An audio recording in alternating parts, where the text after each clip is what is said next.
ce qui s'est passé, mais de ce qui n'a pas eu lieu. Comment rendre présent une absence? Peu de relations en tant que relation mère-fille donnent ce sentiment d'intemporalité qui résiste à la transformation. Cet amour si fort espéré et qui n'est jamais véritablement arrivé, les images sont toujours bien sûres, singulières, à chacun son histoire. Des bras qui ne se tendent pas quand on désire vraiment qu'ils nous embrassent, un cadeau d'anniversaire toujours à côté, tant de méconnaissances, un mot qui glace quand on attend d'être réchauffé, une remarque vexante alors qu'apprêté on se croyait joli, un regard toujours ailleurs, impossible à accrocher, une distraction affichée lorsqu'on voudrait être écouté. Toute chose qui installe au plus profond de la vie psychique une mère tant aimée, tant aimante, dont le simple souvenir émeuve jusqu'aux larmes, une mère qu'on n'a jamais connue. Chimère réconfortante de l'adulte, qui fait le constat dur, nostalgique que l'absent restera toujours présent, envahissant, jamais là où on l'attend et où on l'espère.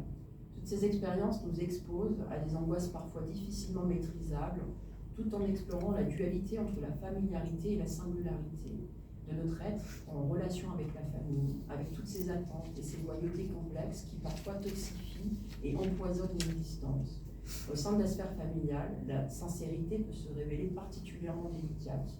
Il devient parfois ardu de s'engager pleinement lorsque le système familial apparaît comme clos, verrouillé, pathogène. Des dynamiques familiales souvent marquées par des attentes rigides et des loyautés complexes créent un défi supplémentaire à l'expression authentique de soi. Dans ces contextes, la sincérité peut être entraînée par la crainte de perturber l'équilibre fragile ou de déclencher des réactions négatives, suscitant ainsi une tension entre l'aspiration à être vrai et la nécessité de naviguer dans des eaux familiales parfois tumultueuses. Dans ce contexte, la question de l'authenticité et surtout de la sincérité se pose inévitablement. Alors, je vais citer Elsa Godard qui souligne cette quête en affirmant que nous portons en nous une exigence de sincérité, même si nous peinons souvent à la concrétiser.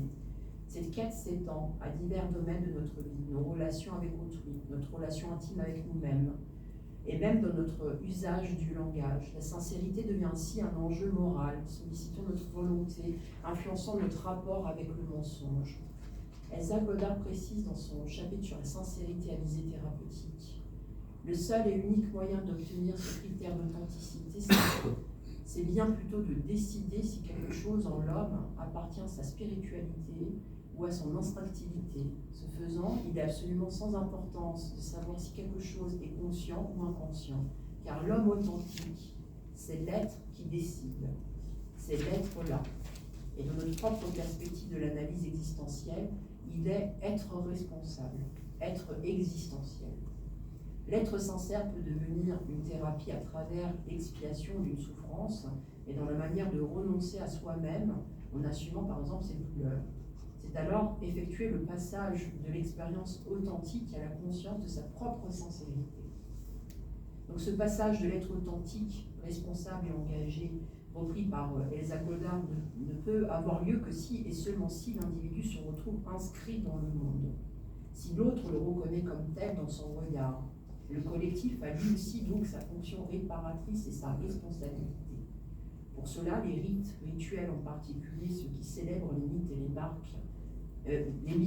marquent des passages apportant des modifications et des changements, tenus pour irréversibles en toute leur importance. Le rite permet aux individus de traverser ces transformations profondes et des passages nécessaires. Il sert à célébrer l'être au monde, à assurer ses passages et à maintenir une connexion avec le passé. Ayant entrevu le lieu où vient l'espèce et vers quoi vont les morts, l'initié sait que sa vie est en transfert, qu'elle est prise alors dans les relais institutionnels. Il recevra tel nom, il pourra prendre telle épouse, il pourra faire la guerre et participer à des funérailles. Des relais institutionnels dont la contrainte logique lui sera révélée dans son sens sacré. Là, je vous cite Olivier Douville. Les passages de vie difficiles indiquent la voie vers la quête de sens, dans un monde confronté à la négation du passé, et la place au panthéon que nous faisons aux ancêtres. Il y a là une fonction tout à fait essentielle de tout ce qu'on travaille aujourd'hui. Reconnaître et comprendre ces processus, c'est offrir une place au sujet, le reconnaître comme tel, existant malgré l'absence, le vide, l'enfouissement sous ses décombres, et ainsi par l'accompagnement dans sa métamorphose, par la création d'une véritable file d'Ariane, aussi participer à la construction et au façonnement des générations futures. Donc je conclus, naviguer entre la familiarité et la singularité, s'ancrer au milieu de tous ces bouleversements incessants, jongle avec les transferts, la mémoire, les identifications, la transitionnalité. Et c'est peut-être là aussi que se situe notre véritable devoir de transmission. Parler, transmettre l'histoire, ses effets, historiser et participer au devoir de mémoire, c'est un équilibre délicat entre création spontanée, création spontanée, répétition automatique et mortifère, et défense instinctive entre choisir de mourir en silence ou se positionner dans le vivre pleinement. Tel est le défi qui se pose chacun d'entre nous aujourd'hui. Je vous remercie.